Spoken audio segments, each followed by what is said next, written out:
Okay, today I'm going to teach you how to do geometric sequences. Last semester you did arithmetic sequences where you added or subtracted the same number each time. Well, now we're going to do a geometric sequence. A geometric sequence is a sequence made by multiplying the same number each time. It's always multiplying. A common ratio is the value multiplied each time in the geometric sequence. So if you do times 2 and then times 2 and then times 2, or times 5 times 5 times 1/2 times 1/2, so on. In order to find this common ratio, the easiest method is to do the second term in the sequence divided by the first term in the sequence. That will give you the common ratio. We call the common ratio R. That is the letter that we use to determine the common ratio. So let's do some examples. I have 4 examples to do. They're all a little different. The first example is to find the common ratio first.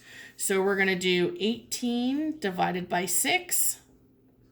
And 18 divided by 6 is equal to 3. So the common ratio is 3. And what that means is I'm multiplying by 3 each time. Times 3, times 3, times 3. 6 times 3, 18 times 3, 54 times 3. Then we're going to find the next 3 terms in the sequence. So I'm going to take the next term and do 162 times 3, and that will give me 486. And then I'm going to do 486 times 3, and that will give me 1,458. 1,458 times 3 is 4,374. So those are the next 3 terms in the sequence.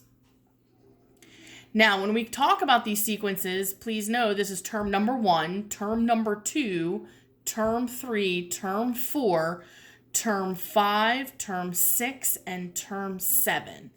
So we have 7 terms in the sequence, and the first term is the 6. So that 6 there is the first term in our sequence. First term in the sequence. That's going to come into play in a couple of days. So for the next one, let's do the next one. Go ahead and take a moment to pause the video, see if you can figure out what R is and the next 3 terms of the sequence. Come back when you're ready. Okay, let's see how you did. We do 1,024 divided by 4,096. It's always the second divided by the first, not bigger divided by smaller. And you do get a decimal here of 0.25. Or if you prefer the fraction like Mrs. Young does, we do 1/4, but I'll take 0.25 as long as it's a nice fraction. If it's repeating, please hit Math on a Runner, or if you're in Desmos, convert it to a fraction.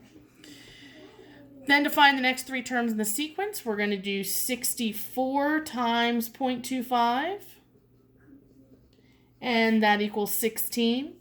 And then we're going to do 16 times 0.25, and that equals 4. And then we're going to do 4 times 0.25. So you notice that each term is multiplied by the previous term. And we get 1. So we now have 1, 2, 3, 4, 5, 6, 7 terms in this sequence. Okay, this one here looks funny because we go from positive to negative to positive to negative to positive to negative. Now that will always be the pattern, or all positives. So let's do the second term divided by the first term. And we get R equals -3. Go ahead and pause the video and see if you can find the next 3 terms in this sequence. Okay, so hopefully you did -108 times -3, and you got positive 324. And then you multiplied this one times -3, and you get -972. And then you multiply this one times -3 and get 2,916. So these numbers will get big really, really quickly, and you're going to see how that comes into play next week.